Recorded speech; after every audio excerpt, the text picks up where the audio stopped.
Pour l'entraînement ce mois-ci, on vous propose des exercices bodyweight. Ça veut dire qu'on n'a besoin d'aucun accessoire. On va servir uniquement de notre corps. Donc, moi, je vais suivre ma vie. Et Félix, tu vas pouvoir nous expliquer pendant ce temps-là les exercices et leurs bienfaits. Oui, j'ai décidé de bâtir un programme pour Virginie de 7 exercices. Le but de faire ces 7 exercices-là, c'est d'augmenter vraiment le système cardiaque, augmenter le métabolisme, brûler plus de graisse puis devenir en meilleure condition physique. Chaque exercice doit être exécuté pendant 30 secondes. Donc, je vous montre ça. Es-tu prête? Ouais. On y va!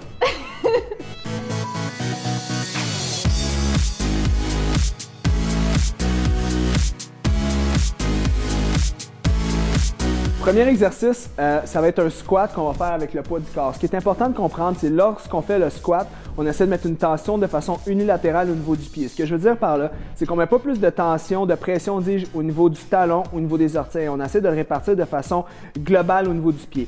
Deuxième des choses, on descend jusqu'à ce qu'on soit capable de descendre. On va essayer de recommander de descendre au niveau de la parallèle pour vraiment aller solliciter le maximum de fibres au niveau du bas du corps. Le deuxième exercice maintenant, on va faire un mountain climber. Le mountain climber, c'est un exercice relativement simple, fait de façon dynamique et métabolique. Ce n'est pas vraiment de l'isolation au niveau d'un muscle en particulier, mais l'objectif de cet exercice-là, c'est d'augmenter le métabolisme de la personne. Et le fait de changer de plan, donc on est debout, on s'en va au sol, bien, ça augmente aussi les pulsations cardiaques, donc ça augmente le nombre de calories qu'on brûle. L'exercice numéro 3, ça va être des jump squats. Sensiblement comme le premier exercice, l'objectif de ça, c'est de faire le même squat qu'au départ, mais on fait un petit saut. Pourquoi un saut? Pour amener un peu plus de calories qui est dépensé. On travaille un petit peu plus le fessier et la cuisse à ce moment-là, et vous allez voir, le métabolisme va augmenter de façon exponentielle. Parce que qui dit explosion, dit dépense de calories, un peu plus élevées. Exercice numéro 4. On va faire les push-up spider. C'est un... J'adore ce type de push-up-là. La raison, c'est que c'est une alternance au push-up traditionnel. Vous pouvez commencer avec des push-ups classiques si vous n'êtes pas capable. Vu que Virginie, c'est une athlète née, elle peut se permettre de faire des push-ups spider.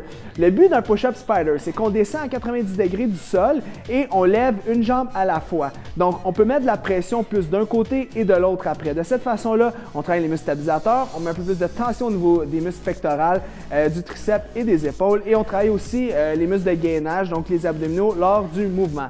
Prochain exercice, on a les T-raise, donc on retourne au sol. Le but, on prend une position de planche sur les mains et on vient faire des mouvements de côté. C'est un exercice qu'on va utiliser souvent en yoga avec une cadence qui est lente. Nous, aujourd'hui, on l'utilise de façon dynamique. Donc, ce qui est important de comprendre, Virginie, tu peux aller un petit peu plus loin quand tu tournes. OK. Excellent. L'important, c'est de comprendre, c'est d'arriver au niveau d'une parallèle quand on est en haut. Le but de ça, bien, on va travailler un petit peu les rhomboïdes, mais c'est surtout au niveau des muscles de gainage et encore une fois, pour augmenter le métabolisme de la personne. Prochain exercice, un classique, les burpees. Donc, un burpee, c'est quoi? On commence debout. Toi, tu as décidé de mettre ça genre en 6e. Oui, on saute, on vient au sol et on saute encore. Hey, moi, tu fais pas de push-up en bas? Vu qu'on a beaucoup taxé déjà tes muscles pectoraux et tes épaules, je vais te donner un break. Bon point de Virginie, par contre, vous pourriez utiliser des push-ups si vous êtes déjà en bonne condition physique et vous voulez augmenter encore plus votre pulsation cardiaque. Prochain mouvement est un V-up. L'important d'un V-up, c'est qu'il faut qu'on garde notre dos et nos jambes droites. L'important de ça, c'est qu'on essaie de coller nos deux segments, donc les mains et les pieds ensemble. Virginie le fait de façon exceptionnelle. Si vous voulez... Si vous voulez avoir une version un peu plus facile de ce mouvement-là, vous pouvez faire des demi-mouvements au niveau du V-up, comme Virginie le fait en ce moment. Donc, on coupe le mouvement de moitié, on raccourcit un petit peu le bras de levier, ce qui fait que bon, c'est un petit peu moins difficile au niveau des muscles de gainage. L'important, c'est de rester relativement droit, comme Virginie faisait, et peut-être le faire sur une surface qui est légèrement molle. Quand c'est dur, ça fait mal dans le dos. Prochain exercice. On va compléter ça avec une planche abdominale. Pourquoi? On a taxé notre système musculaire, notre système nerveux a travaillé aussi, notre système métabolique aussi.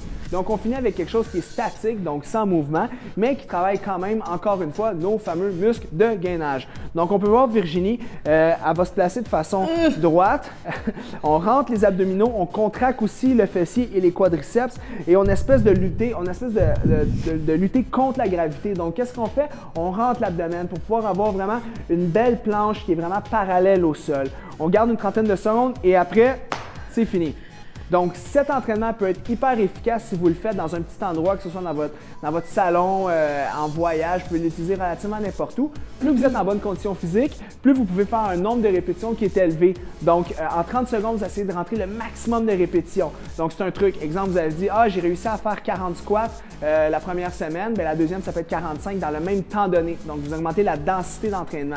Autre chose super importante de comprendre, c'est qu'il faut faire entre 3 et 5 fois ce circuit-là. Bien sûr, vous pouvez prendre 1 à 3 minutes de repos entre chaque. Vous devez. Vous devez et prendre un petit peu d'eau et vous pouvez le répéter de façon régulière. C'est un entraînement que vous pouvez faire relativement souvent dans une semaine. La raison, c'est que vous n'allez pas déchirer beaucoup de fibres musculaires.